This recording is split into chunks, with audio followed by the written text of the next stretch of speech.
Next, we're going to talk about two topics in quadratic functions. The first one, a continuation of our quadratic applications from before. This time, a different type of quadratic application where you have to come up with the function on your own. And then after that, we're going to look at completing the square for quadratic functions. Completing the square takes a quadratic function from standard form to vertex form. But first, let's do quadratic applications. When priced at $30 each, 4,000 widgets are sold. The manufacturer estimates that if he increases the price by $1, the sales will decrease by 100 units. Find the unit price that will maximize total revenue. And a quick hint, revenue equals price times the units sold. This statement about the manufacturer estimating if he increases the price by $1, sales will decrease by 100. For every $1 increase, sales will decrease by 100. So that's important to know, that the price and the number sold are changing. The decrease in sales is directly related to the increase in price. Let's see if we can reason this out. We need a function, and we need to have a price times a unit sold. And we're going to have an x in here somewhere, so let x equal something. We're not sure yet. But we know we start at $30. So we know our price starts at $30. And we also know that we're selling 4,000 widgets. So at least at that amount, we know some information. A price is 30, number of units sold is 4,000. We could try to make a little table, price and number sold. And we would start out with $30 price, 4,000 sold. I increase the price and I decrease the sales. And so notice I'm going up by 1 on my price, but I'm going down by 100 on my sales.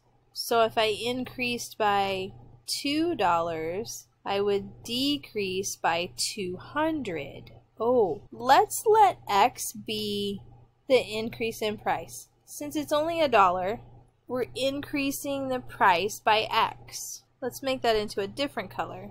X, 30 plus x. So I went 30 plus 2 and ended up minusing 200 to 2. There's a relationship there.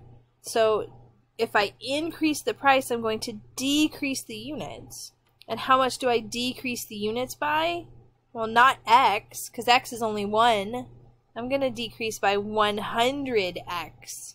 Every time I increase the price by 1, I decrease the number sold by 100. That's our function.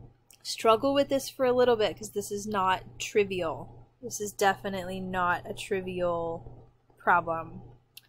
We can multiply this out.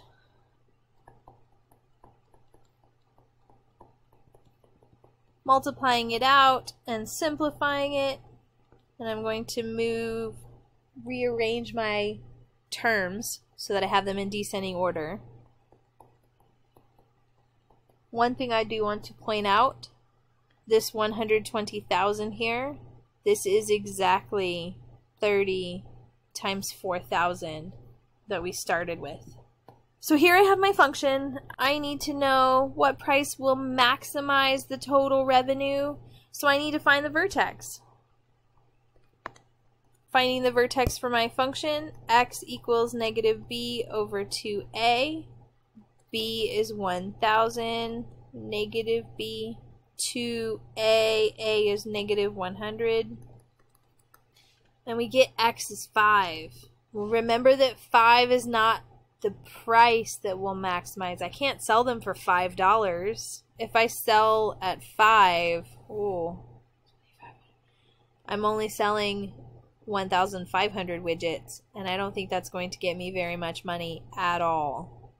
What does this 5 represent? This is the x, and x is the increase in price. So the price would be 30 plus x. $35 will maximize our total revenue. If I wanted to know what the total revenue was, the maximum total revenue, I would take the 5 and plug it back into the function.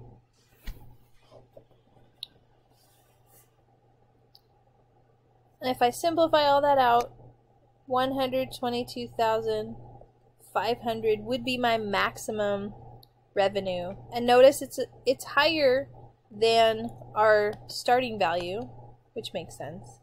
But the question is asking for the unit price that maximizes total revenue, and that price is $35.